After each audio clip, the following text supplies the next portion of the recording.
Hello everyone, my name is advocate Ashima और आज हम लॉ के टॉपिक के ऊपर बात नहीं करेंगे। आज हम बात करेंगे कि किस तरह से जो है वो एडवोकेट्स और क्लाइंट्स की जो है वो डीलिंग होती है। तो सबसे पहले जो क्लाइंट्स हैं वो एडवोकेट्स के पास जाते हैं, किसी भी एडवोकेट को चूज़ कर लेते हैं अपने केस के लिए। क्रिमिनल के लिए अलग अलग एडवोकेट्स को चूज़ करते हैं, सिविल के लिए अलग एडवोकेट्स को चूज़ करते हैं।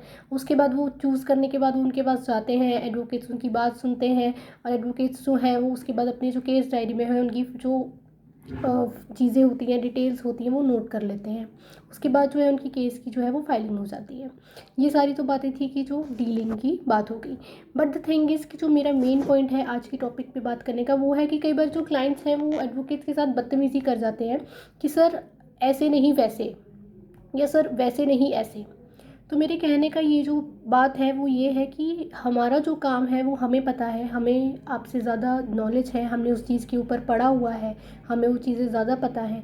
तो आप हमें प्लीज़ हमारा काम करने दीजिए और आप अपना काम कीजिए। आप हमारे पास आइए, हम आपके लिए बैठे हैं यहाँ पर हेल्प करने के लिए। बट अगर आप हमें खुद ही बताते रहेंगे कि सर ऐसे नहीं वैसे, वैसे नहीं ऐसे, तो उस चीज़ का कोई फ़ायदा नहीं है। आप बदतमीज़ी से बात करेंगे, जो चीज़ आपको बोलनी चाहिए अच्छी ढंग से, आप उसी चीज़ को बदतमीज़ी से बात करने में लगे हुए हैं, तो वो चीज़ अच्छी बात नहीं है। मैंने बहुत सारी चीज़ें ऐसे नोटिस करी हैं हमारे कोर्ट्स में जो हो रही हैं आजकल की। जो क्लाइंट्स हैं वो एडवोकेट्स के साथ जो है वो बदतमीज़ी से बात करते हैं। तो ये चीज़ जो है, ये चीज़ देखो, ये बिल्कुल भी लीगल नहीं है कि आप किसी भी एडवोकेट के साथ बदतमीज़ी से बात करें।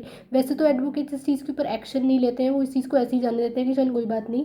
बट द थिंग इज़ कि अगर आप कुछ भी इस तरीके से एडवोकेट्स के साथ बात करते हैं तो लीगल एक्शन मुझे लगता है कि लेना चाहिए। बाकी बाकी जो भी है वो एडवोकेट्स के ऊपर है। बट मेरे जो कहने का ये मतलब है कि प्लीज़ आप एडवोकेट्स के साथ बदतमीज़ी से ना बात करें और अपनी बात को अच्छे ढंग से रखें। Thank you so much.